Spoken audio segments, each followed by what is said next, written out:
Tell us in the comments where in the world you are watching from and at what time, so I can get to know you better.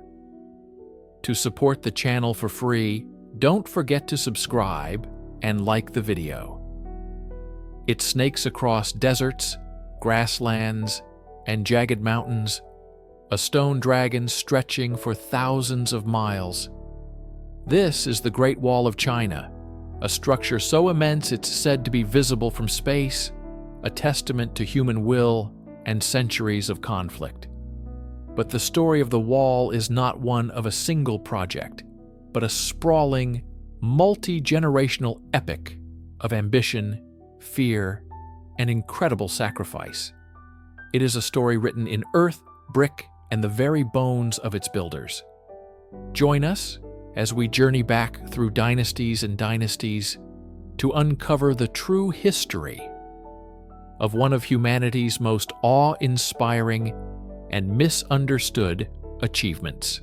To understand the woman who would one day hold the fate of the Qing dynasty in her hands, we must first journey back over 2 millennia to an age of chaos that forged the very concept of China.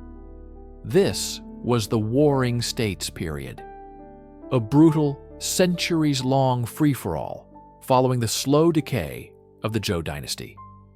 The land was not one nation, but a fractured mosaic of 7 major rival kingdoms: the Qi, Chu, Yan, Han, Zhao, Wei, and the formidable Qin. Each state was a world unto itself, with its own ruler, its own army, and its own insatiable ambition. The air crackled with the constant threat of war. Alliances were forged in blood and broken with breathtaking cynicism. Generations of men were born into a world where their only purpose was to march, fight, and die for the glory of their king. Armies numbering in the hundreds of thousands clashed in colossal battles, employing new technologies like the crossbow and intricate siege weaponry. The fields were sown with bones as much as with grain. Yet, from this crucible of unending violence, a profound intellectual awakening occurred. This was the era of the 100 schools of thought, where philosophers, desperate to find a solution to the chaos, roamed the land. Confucius and his followers preached order, hierarchy, and filial piety. The Taoists sought harmony by withdrawing from society's madness. And the legalists argued for absolute state control and draconian laws as the only path to stability. It was this last philosophy that would ultimately triumph. The endless bloodshed created a deep, visceral yearning within the collective consciousness for peace, for order, for a single ruler powerful enough to end the fighting. This desire for a unified Tianxia, all under heaven, became the ultimate political prize. The seeds of a centralized imperial China, the very empire Empress Cixi would later struggle desperately to keep from fracturing once more, were sown in the blood-soaked earth of these warring states.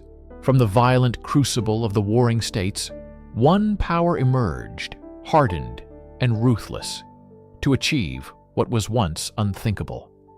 This was the state of Qin, and its leader, Ying Zheng, would become a figure of both legendary achievement and terrifying tyranny. The Qin were not the most cultured or populous of the states, but they were the most brutally efficient. Adopting the cold, pragmatic philosophy of legalism, they transformed their entire society into a war machine. Merit was measured in military success, agriculture was organized to feed massive armies, and law was absolute and unforgiving. Led by brilliant generals, the Qin legions swept across the land, systematically extinguishing their rivals one by one. In 221 BCE, the final state fell, and Ying Zheng stood as the undisputed master of all under heaven. He declared himself Qin Shi Huang, the first emperor, a title that resonated with divine authority. But conquest was merely the beginning of his ambition. He envisioned not just a conquered territory, but a single, unified entity. To achieve this, he launched a revolutionary and brutal standardization campaign. He abolished the old feudal states, replacing them with 36 commanderies governed by centrally appointed officials. He decreed a single, standardized script, forcing the diverse cultures of China to write and read as one. A single currency replaced the myriad coins of the old kingdoms. Even the axle widths of carts were standardized to facilitate transport and trade across his new empire. This was the birth of the imperial system, a vast, centralized bureaucracy ruled by an autocratic sovereign, a system that would endure for over 2,000 years. Qin Shi Huang's methods were tyrannical, but his vision was monumental. He forged the political and cultural bedrock of China, creating the imperial inheritance that would be passed down through countless dynasties, eventually landing in the hands of Empress Dowager Cixi, who would rule from the same seat of absolute power he had created. The first emperor's vision of a unified and eternal empire required a monumental defense against the nomadic Xiongnu tribes to the north. His solution was a project of unimaginable scale and brutality: the connection and fortification of existing walls into a single, massive barrier. This was the genesis of what we now call the Great Wall. But this grand strategic endeavor was built on a foundation of human suffering. To construct this colossal fortification, Qin Shi Huang mobilized a workforce of staggering proportions. Estimates suggest that over 1 million people, a significant percentage of his total population, were conscripted.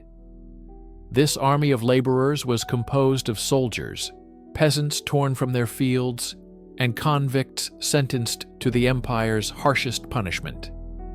They were sent to the unforgiving northern frontier, a land of scorching summers, freezing winters, and treacherous mountains. The conditions were horrific.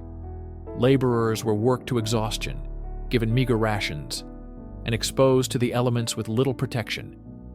Disease, starvation, and accidents were rampant.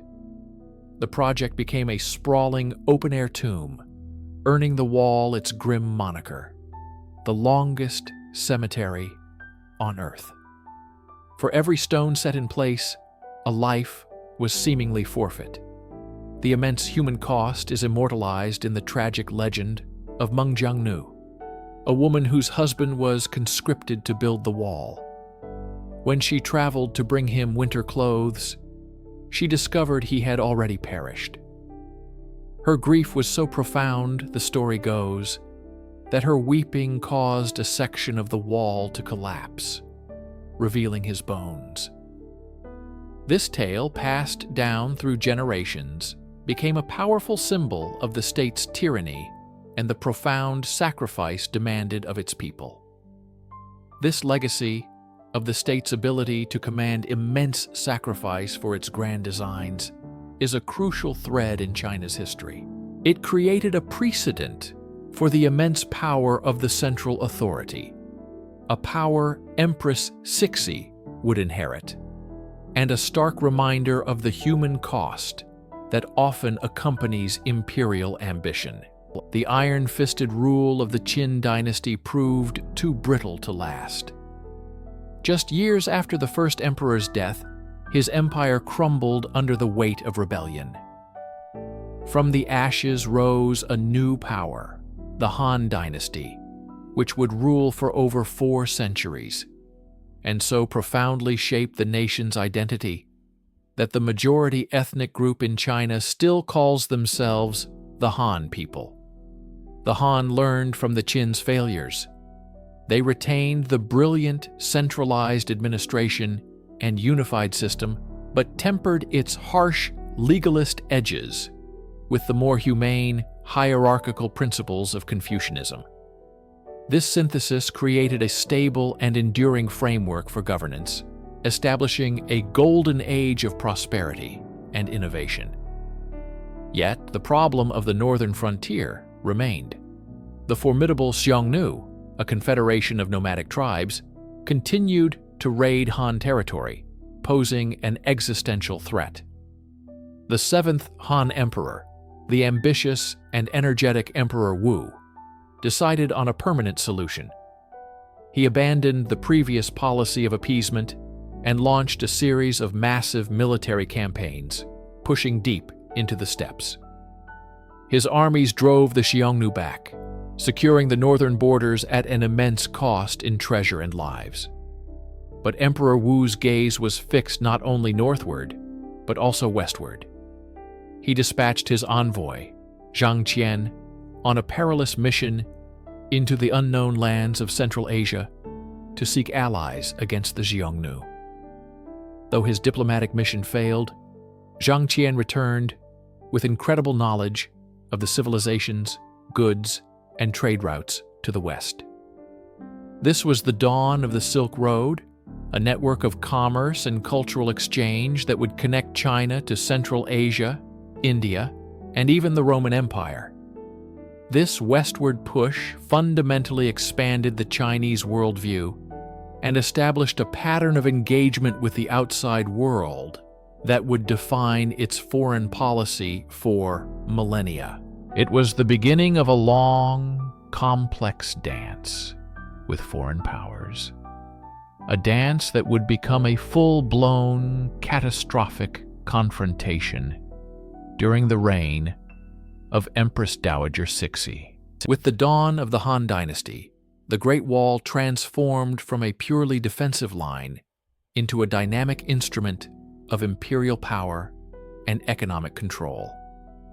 Emperor Wu of Han, an ambitious and expansionist ruler, understood that the wall was not merely a barrier to keep people out, but a conduit to project influence inward and outward. His campaigns pushed the empire's borders far to the west, deep into the arid landscapes of Central Asia. To secure these new territories and the nascent trade routes that snaked through them, the wall was extended in a monumental undertaking. This new section, known as the Hexi Corridor Wall, was not built of stone, but of layers of rammed earth, gravel, and reeds, a testament to Chinese ingenuity in adapting to the harsh desert environment. Along this extended artery, a sophisticated network of fortifications sprang to life.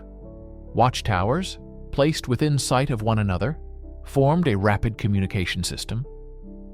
Using smoke signals by day and fire by night, a message could travel hundreds of miles in just a few hours, alerting the military to nomadic incursions. Fortresses and garrison towns, such as the legendary Yumenguan, the Jade Gate Pass, and Yangguan, the Southern Pass, became the nerve centers of this frontier. They were not just military outposts. They were bustling hubs of commerce, administration, and cultural exchange. These gates controlled the flow of goods and people along the Silk Road. Precious silk, lacquerware, and iron flowed west, while jade, horses, and exotic goods and ideas traveled east. The wall became the customs checkpoint of the ancient world, where tribute missions from vassal states were received and merchants paid their dues. It was the physical manifestation of the Sino-centric world order, separating the civilized heartland from the lands beyond, yet also providing the very structure that made interaction and trade on an unprecedented scale possible. It was a statement in earth and reeds that the Han Dynasty was the master of its domain, a gatekeeper to prosperity. To understand the wall, one must understand the fear that built it. Beyond the northern frontier, across the vast, unforgiving expanse of the Eurasian steppe, lived the Xiongnu. They were not a monolithic empire, but a powerful confederation of nomadic tribes, united by a shared way of life and a formidable military tradition. Their existence was tied to their herds of horses, sheep, and cattle, forcing them into a constant migration for fresh pastures. This lifestyle forged them into the most feared warriors of their time. From a young age, every Xiongnu male learned to ride and shoot with deadly accuracy, mastering the art of the mounted archer. Their military tactics were the antithesis of the organized, infantry-based armies of the Han. They were a whirlwind of hit-and-run attacks, feigned retreats, and devastating ambushes.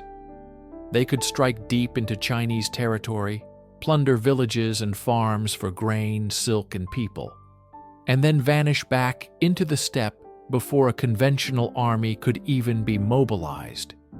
For the settled agricultural society of China, the Xiongnu represented an existential threat, a force of chaos and destruction that preyed upon their stability and prosperity. The Han Dynasty tried various strategies to contain them. They attempted diplomacy, offering lavish gifts of silk and grain, and even princesses in political marriages under the Qin policy. Yet, these appeasements were often temporary, seen by the Xiongnu as tribute from a weaker state. The Great Wall was the ultimate response to this relentless pressure. It was not an impenetrable shield. The Xiongnu could and did breach it. Its primary purpose was to function as a tripwire. It slowed the momentum of a cavalry raid, forcing the horsemen to dismount or find a gate. It channeled their attacks into heavily defended choke points. It provided a platform for archers and a screen for defending troops. Most importantly, its signal towers gave the Han armies the one thing they desperately needed to counter the nomadic speed: time.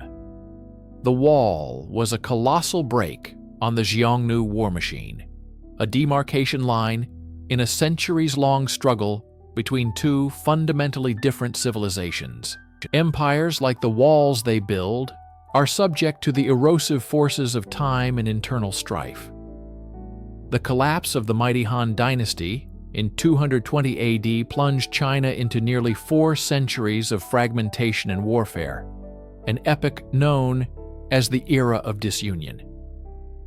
The central authority that had marshaled the resources to build and man the Great Wall vanished, replaced by a chaotic patchwork of warring states. During the iconic Three Kingdoms period and the subsequent Northern and Southern dynasties, the grand, unified frontier defense system of the Han fell into catastrophic neglect. The concept of a single continuous wall defending a unified Chinese heartland became a distant memory. With no central government to fund repairs, organize patrols, or supply the garrisons, the rammed earth structures began to crumble. Wind and rain wore down the ramparts, watchtowers collapsed into mounds of dirt, and desert sands slowly reclaimed long stretches of the barrier.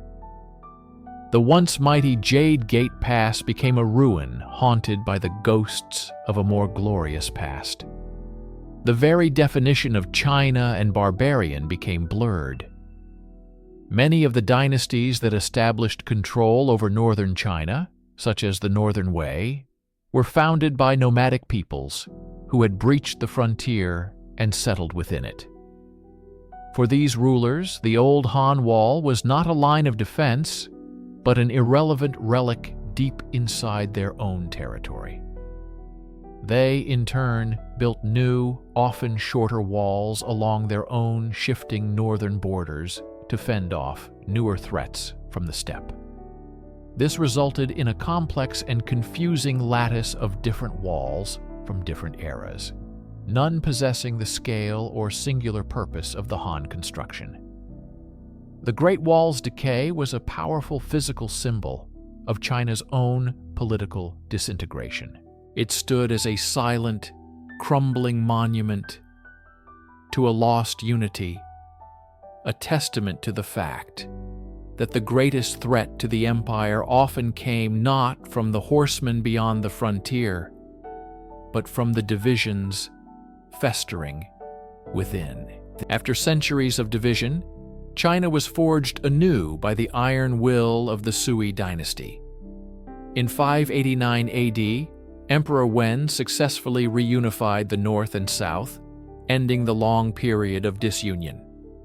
With the empire whole once more, he and his successor, Emperor Yang, embarked on a series of breathtakingly ambitious projects designed to consolidate their power and proclaim the dawn of a new golden age. They constructed the Grand Canal, a man-made waterway linking the economic heartland of the south with the political centers of the north. And they turned their attention to the frontier, ordering the reconstruction of the Great Wall on a scale not seen since the Han. The primary threat was no longer the Xiongnu, but a new and powerful Turkic confederation that dominated the northern steppes. To secure the reunified empire from this formidable nomadic power, the Sui emperors initiated a massive campaign of wall building. This was not merely a repair job. It involved the construction of vast new sections and the extensive reinforcement of older ones. The human cost of this grand ambition was staggering. Historical records claim that millions of people, a mix of conscripted peasants and soldiers, were forced into labor. Under the brutal command of imperial overseers, they toiled in harsh conditions, from scorching deserts to freezing mountains. The death toll was immense, with countless workers perishing from exhaustion, starvation, and accidents. This monumental undertaking succeeded in creating a formidable line of defense, a clear statement of the Sui's resurrected imperial might. However, this achievement came at a fatal price.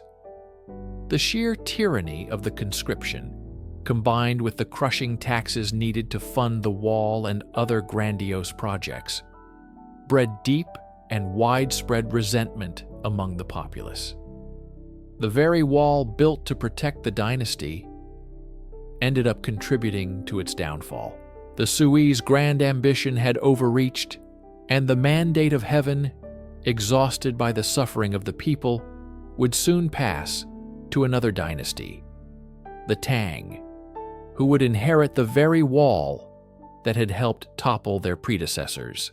The centuries following the collapse of the Han dynasty were marked by division and strife, with various northern dynasties making sporadic efforts to repair or augment the old walls. But when China was reunified under the glorious Tang dynasty in 618 AD, a new philosophy took hold. The Tang, widely considered a golden age of Chinese civilization, presided over a vast, confident, and cosmopolitan empire. Their approach to national security was not one of static defense, but of aggressive offense and sophisticated diplomacy. The very idea of a great wall was anathema to the Tang spirit. It was a relic of a weaker, more insular age. The Tang emperors, particularly the brilliant Taizong, projected power deep into Central Asia, shattering the Turkic khaganates that had long threatened the northern frontier. They established protectorates, controlled the lucrative Silk Road, and fostered a multicultural empire where foreign merchants, monks, and emissaries thronged the streets of the capital, Chang'an, then the largest city in the world. Emperor Taizong was so respected by the northern peoples that they bestowed upon him the title of Heavenly Kaghan, or Ruler of the Steppe, in addition to his title as Son of Heaven. This was soft power and hard power working in perfect harmony. The Tang military was a formidable machine, its strength centered on powerful heavy cavalry, a force that previous dynasties lacked. They could meet the nomadic horsemen on their own terms, in the open field, defeating them in decisive battles far from the Chinese heartland. With armies campaigning as far as the Aral Sea and a network of alliances and vassal states providing a buffer, a defensive wall seemed not only unnecessary, but counterproductive. It would have impeded the flow of trade and ideas that made the Tang so vibrant and wealthy. The empire's borders were fluid, expanding and contracting with its military fortunes, but its cultural and political influence was its true shield. This era of confidence, however, would not last forever. The catastrophic and Lushan rebellion in the mid-8th century, led by a general of Sogdian Turkic origin, shattered the Tang's military dominance and plunged the empire into a long, slow decline. The central government's authority weakened, and the borders began to shrink. The age of expansion was over, and the defensive mindset that the Tang had so proudly rejected would eventually and necessarily return. After the Tang dynasty's eventual disintegration, the Song dynasty rose to reunify China in 960 AD. Yet, the Song inherited a strategic nightmare. The traditional horse-breeding pasture lands of the north, essential for maintaining a powerful cavalry, were now in the hands of formidable nomadic empires. First the Khitan Liao, and later the Jurchen Jin. Unable to project power onto the steppe as the Tang had, the Song were forced into a permanent defensive crouch. Their story is not one of confident expansion, but of tenacious, innovative, and ultimately tragic defense. Without a strong cavalry to counter the nomadic threat, the Song could not rely on offensive campaigns. Instead, they developed a sophisticated system of defense in depth. This wasn't a single monolithic wall, but a complex network of fortifications. They heavily garrisoned strategic cities, built imposing forts along the frontier, and expertly utilized natural barriers like rivers and mountains. They dredged moats, erected watchtowers, and created vast defensive forests on the border to slow the advance of enemy horsemen. The Song compensated for their military weakness with technological brilliance. They were pioneers in the use of gunpowder, developing an arsenal of weapons that were centuries ahead of their time. Their besieged garrisons rained down explosives, fire lances, and projectiles from powerful traction trebuchets upon their attackers. For over a century and a half, the Northern Song held the line against the Khitans, often through a combination of military resistance and paying hefty tributes of silk and silver to buy peace. But a new, more aggressive power was rising in Manchuria, the Yurchens. In 1125, the Song made a fatal miscalculation, allying with the Yurchens to defeat the Khitans. Once their common enemy was gone, the Yurchens turned on the Song. In 1127, in an event known as the Jingkong Incident, the Jurchen armies stormed the Song capital of Kaifeng, capturing the emperor and his court. The dynasty was shattered, but not extinguished. The surviving members of the imperial family fled south, establishing the Southern Song and holding the line at the Huai River for another 150 years. Their desperate stand was a testament to their resilience, but the loss of the North was a permanent wound, a constant reminder of the relentless pressure from beyond the frontier. While the Southern Song dynasty held on tenaciously south of the Huai River, an unprecedented storm was gathering in the vastness of the Mongolian steppe. Under the leadership of the brilliant and ruthless Genghis Khan, the scattered Mongol tribes were unified into the most formidable military force the world had ever seen. The fragmented walls and fortified cities of the era, which had been designed to thwart conventional nomadic raids, proved utterly inadequate against the Mongol juggernaut. The Mongols were masters of a new kind of warfare. Their peerless cavalry archers provided unmatched mobility and firepower, allowing them to flow around fortified positions, cutting supply lines, and isolating garrisons. But they were not merely horsemen. As they conquered, they assimilated. They absorbed the engineering knowledge of Persian and Chinese specialists, becoming experts in siegecraft. They could build massive trebuchets, battering rams, and other engines of war on site, capable of reducing the strongest city walls to rubble. Their first target in China was not the Song, but the Qin Dynasty, which had conquered the north. The old, rammed earth walls of the Qin were little more than speed bumps to the Mongol horde.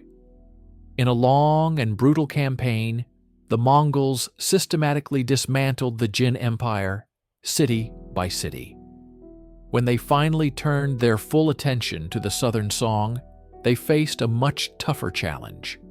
The Song defenses, centered on rivers, lakes, and fortified cities, held out for decades.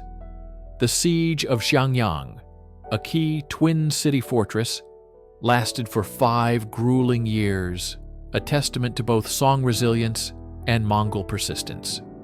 But the outcome was never truly in doubt. Under Genghis Khan's grandson, Kublai Khan, the Mongols finally broke the back of Song resistance. In 1279, at the naval battle of Yamen, the last Song emperor and his loyal court perished, marking the end of the dynasty. For the first time in history, all of China was conquered and ruled by a foreign people. The Mongol conquest demonstrated a stark military lesson. No static defense, no wall or fortress could stand against an enemy with overwhelming strategic mobility, technological superiority, and the sheer will to conquer. In 1368, after nearly a century of Mongol rule under the Yuan dynasty, a peasant rebellion succeeded in expelling the foreign overlords and establishing a new native Han dynasty, the Ming. The psychological scars of the Mongol conquest ran deep, instilling in the Ming leadership a profound and lasting fear of the northern steppe. This foundational trauma would fuel the most ambitious and costly construction project in human history, the Great Wall as we know it today. The early Ming emperors, like the Tang before them, initially pursued an aggressive, forward-leaning strategy. They launched major military expeditions deep into Mongolia, seeking to crush the nomadic threat at its source. For a time, this was successful, but the steppe was vast, and the nomads were resilient. In 1449, the disastrous Tumu crisis occurred, in which the Zhengtong emperor was captured in battle by the Oirat Mongols. This humiliation marked a pivotal shift in Ming strategy. The offensive campaigns largely ceased, replaced by a massive investment in a static defensive line. The Ming decided to build a wall that would be impregnable. Over the next 2 centuries, they poured staggering amounts of resources, manpower, silver, and stone into the project. This was not the rammed earth construction of earlier dynasties. The Ming Wall was an engineering marvel of brick and stone, stretching for thousands of kilometers. It was an integrated defense system, not just a simple barrier. It featured countless watchtowers for rapid communication via smoke signals and fire, fortresses at key passes, and barracks to house troops. It was designed to function as a military highway, allowing soldiers to be rapidly deployed to threatened sectors. Legendary generals like Qin Shi Huang spent years perfecting the wall's defenses, designing new tower configurations and training specialized garrison troops. Yet, for all its might, the wall was a symbol of weakness as much as strength. It was a colossal financial drain on the empire and fostered a defensive, inward-looking mindset. And ultimately, it failed. In the mid-17th century, as the Ming Dynasty crumbled from within due to internal rebellion, the Manchus, a new power from the northeast, gathered at the frontier. The wall was not breached by force, but by betrayal. The Ming general Wu Sangui, caught between the approaching Manchu army and a rebel army that had captured Beijing, made a fateful choice. He opened the gates at the vital Shanhai Pass, allowing the Manchus to pour into China. They would go on to crush the rebels and establish the Qin Dynasty, the very dynasty that Empress Dowager Cixi would one day rule.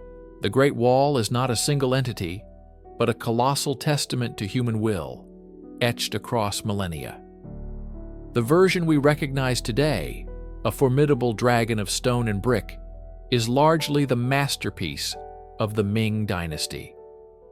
This was an undertaking of unimaginable scale, a project that consumed the lives and labor of millions.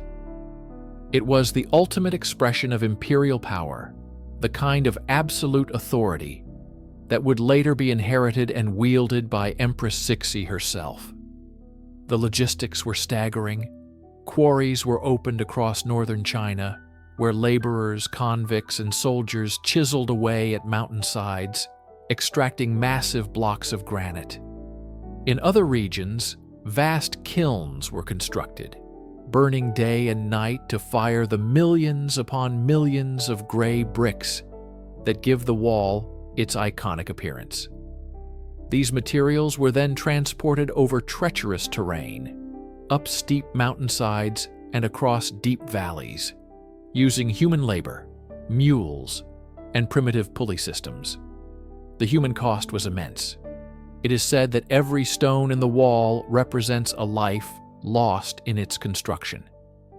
Yet the engineering was not merely brute force, it was remarkably sophisticated. The Ming builders perfected a mortar of incredible strength and durability. The secret ingredient, according to legend and confirmed by modern science, was sticky rice. By mixing rice flour into the standard lime mortar, they created an organic-inorganic composite. The amylopectin in the rice acted as a binder, creating a material that was more resistant to water and weeds, binding the bricks and stones so effectively that in many places, plants still cannot grow between them. This monumental effort to create an impenetrable barrier reflects the same mindset of the imperial system Cixi would later command. It was a system capable of mobilizing the entire state for a singular, grandiose vision. Whether it was a physical wall against northern invaders, or in Cixi's case, the construction of a marble boat with naval funds, a symbol of an empire prioritizing tradition and symbols over practical defense in a changing world. The Great Wall was more than a passive barrier. It was a living, breathing defensive system, a nervous system for the empire's northern frontier. Its eyes and ears were the thousands of watchtowers that studded its length, placed within sight of one another. These were not simply lookout posts, they were sophisticated communication hubs and self-contained fortresses. A garrison of soldiers, often between 30 and 50 men, would live within the tower, enduring harsh conditions and constant vigilance. Their duty was to watch the horizon, to be the first to spot the dust clouds of an approaching nomadic army. When a threat was identified, a complex and highly efficient signaling system would spring into action. During the day, they used smoke signals. The fuel was a carefully prepared mixture of wolf dung, sulfur, and saltpeter, which produced dense, dark smoke visible for miles. The number of smoke columns communicated the size of the approaching enemy force. At night, the signals switched to fire and lanterns. This network could transmit a message over hundreds of kilometers in just a few hours, a speed that was unparalleled in the pre-industrial world. Information was the lifeblood of this defense, allowing the Ming court to dispatch reinforcements to threatened sectors with precision. This ancient information superhighway stands in stark contrast to the communication environment of the Forbidden City under Empress Dowager Cixi. While the wall's towers looked outward, seeking clear signals of external threats, Cixi's world was entirely inwardly focused. Her watchtowers were the court eunuchs and officials. Her signals were whispers of intrigue, coded memorials, and secret alliances. Information was deliberately obscured, manipulated, and hoarded for political gain. The clarity of the wolf smoke signal was replaced by the ambiguity of court politics, a system that ultimately left the Qing dynasty blind to the true nature of the threats it faced from a rapidly modernizing world. In the annals of the Great Wall's history, one name stands above the rest: Qin Shi Huang. A brilliant military strategist and innovator of the 16th century, Qi was not merely a builder. He was the master architect of the Ming's integrated defense system. He understood a fundamental truth that many before him had missed: a wall, no matter how great, is useless without the strategy and soldiers to defend it.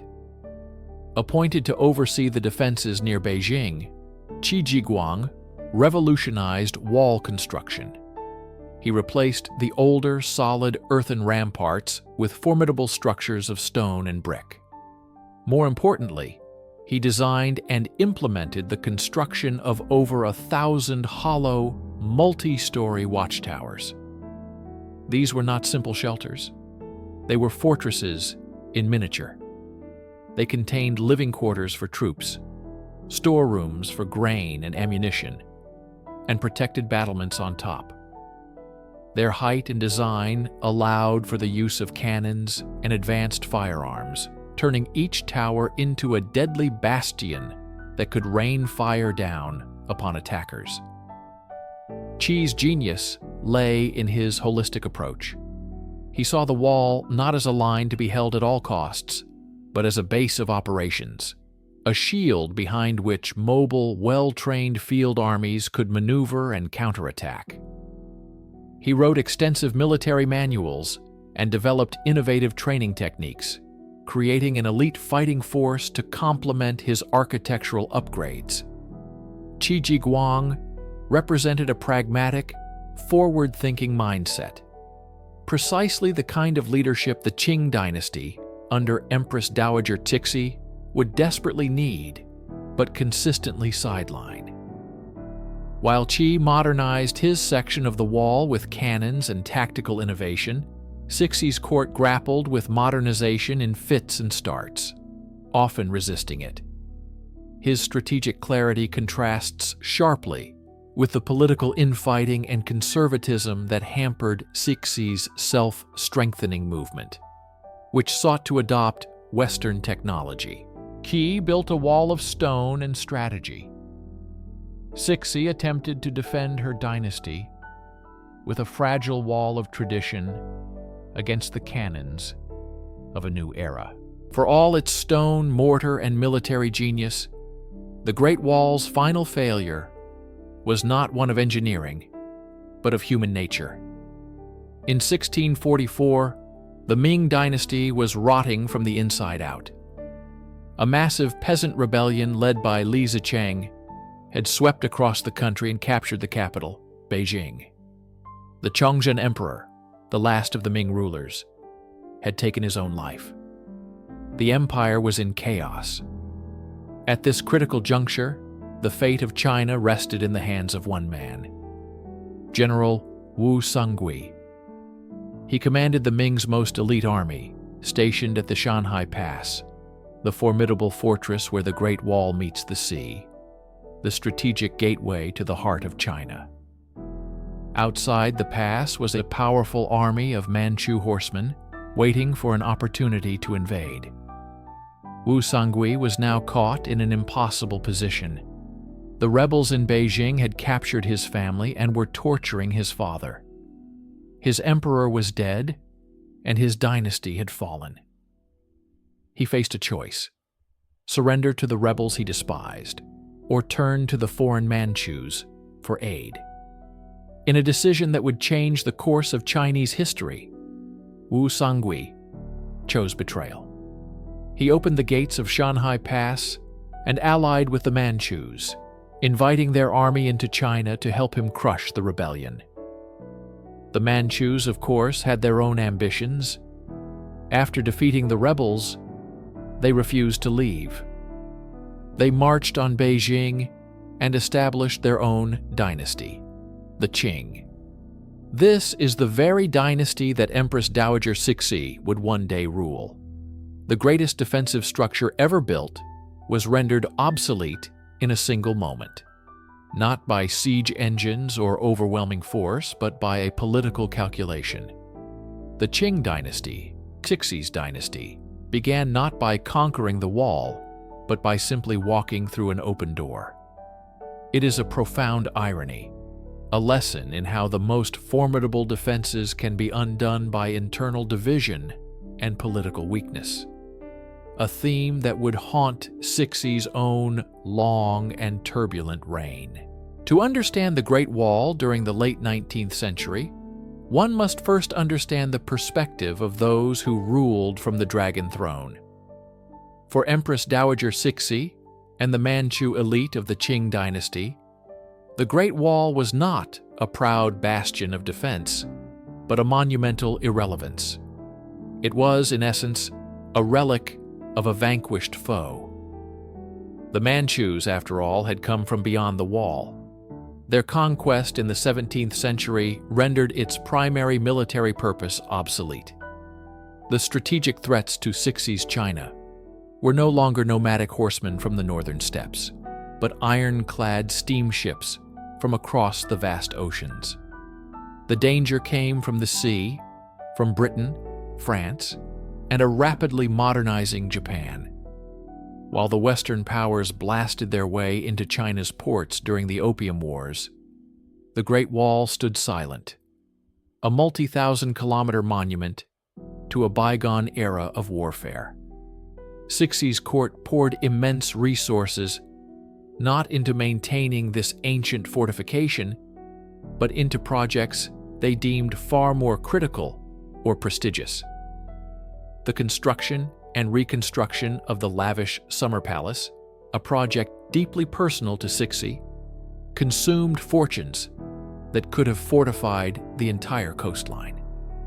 The desperate attempts to build a modern navy, the Beiyang fleet, reflected the dynasty's true strategic anxieties.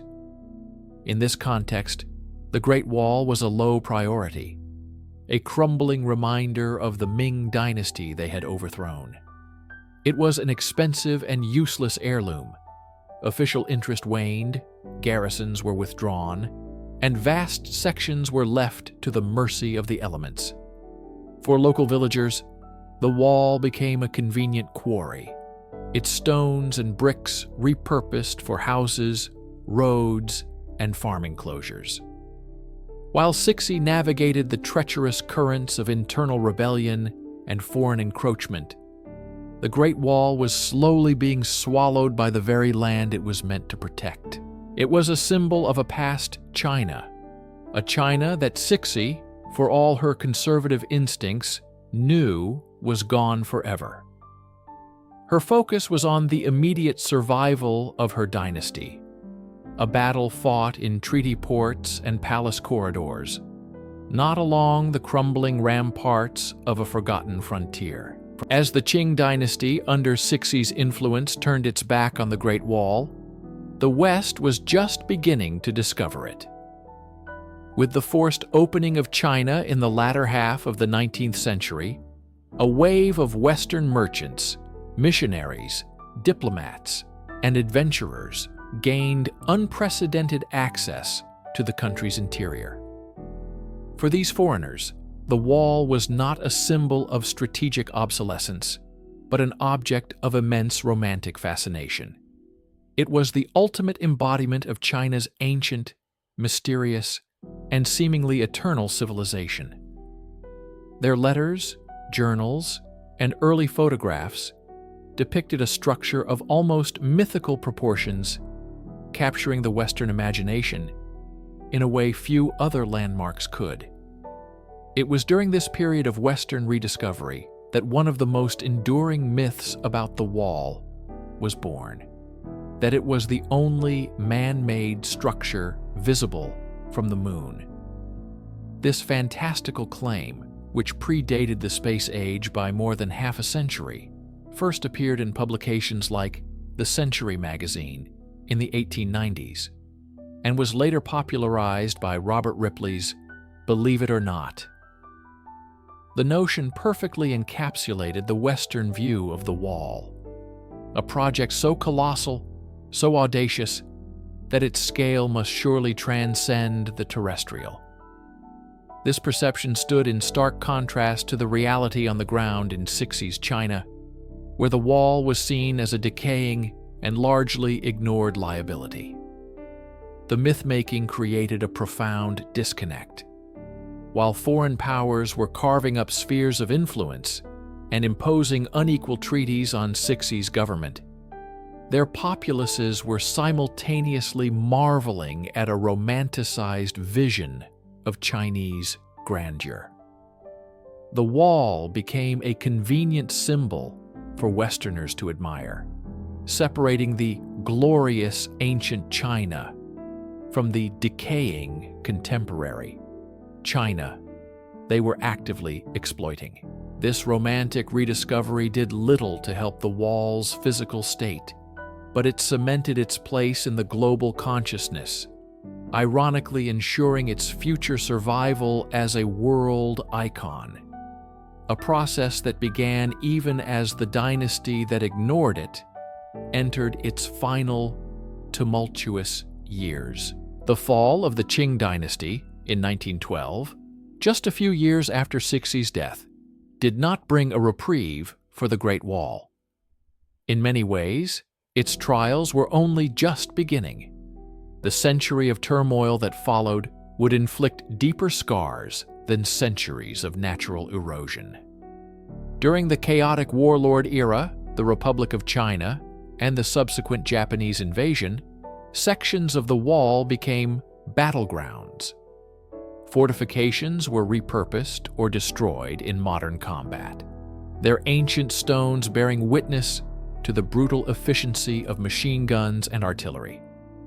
However, the most systematic destruction was often born not of conflict, but of ideology and perceived necessity.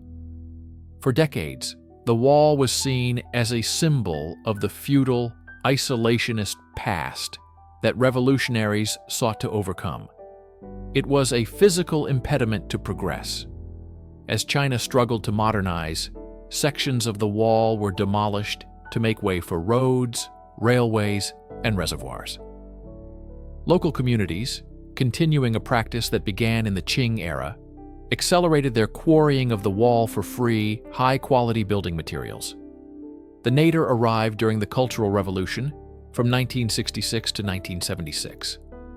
Under the slogan, "Destroy the Four Olds," old customs, old culture, old habits, and old ideas, Red Guards were encouraged to tear down symbols of China's imperial past. The Great Wall was a prime target. Entire sections were dismantled brick by brick to build homes, farms, and pigsties, an act of ideological fervor against a silent stone enemy. Yet, from the ashes of this destruction, the seeds of preservation were sown.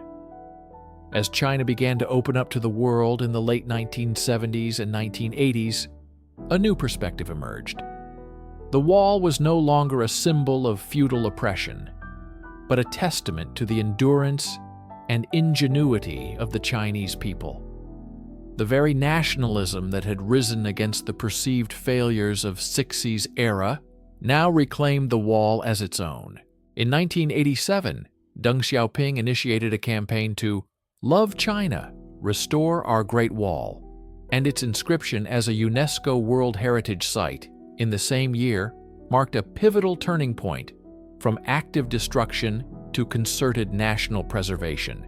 Today, the Great Wall stands as the undisputed symbol of China, a transformation in status that would have been unimaginable to Empress Dowager Cixi. The structure her dynasty dismissed as a costly irrelevance has been reborn as the nation's spiritual backbone, the dragon's spine. Its image is ubiquitous, found on currency, in government propaganda, and as the backdrop for major international events like the 2008 Beijing Olympics. This potent symbolism is a modern construct, forged in the 20th century as China sought to define its new national identity in the wake of imperial collapse and foreign humiliation. The wall became the perfect emblem. It speaks of immense history, collective effort, and above all, resilience. The popular Chinese slogan, "He who has not been to the Great Wall is not a true man," attributed to Mao Zedong, captures this spirit of perseverance and national pride. The wall is no longer presented as a failed defense against northern invaders, a key point of its obsolescence for the Manchus, but as a testament to the Chinese people's determination to protect their civilization against all odds. It has become a site of pilgrimage for both domestic and international tourists, drawing millions each year who walk its restored sections, marveling at the sheer scale of the undertaking. This modern narrative carefully edits its complex history. The immense human cost of its construction, the dynastic folly it sometimes represented, and the long periods of neglect, such as during Cixi's rule, are often downplayed in favor of a simpler, more powerful story of national unity and strength. From a decaying relic of a defeated dynasty to a global icon of cultural heritage, the Great Wall's journey mirrors that of China itself. It is a powerful reminder that the meaning of a monument is never fixed. It is constantly renegotiated by subsequent generations, each projecting its own values, anxieties, and aspirations onto its ancient stones. For modern China, the wall is no longer a line of defense against outsiders, but a bridge connecting its present ambitions to the perceived glories of its deep past.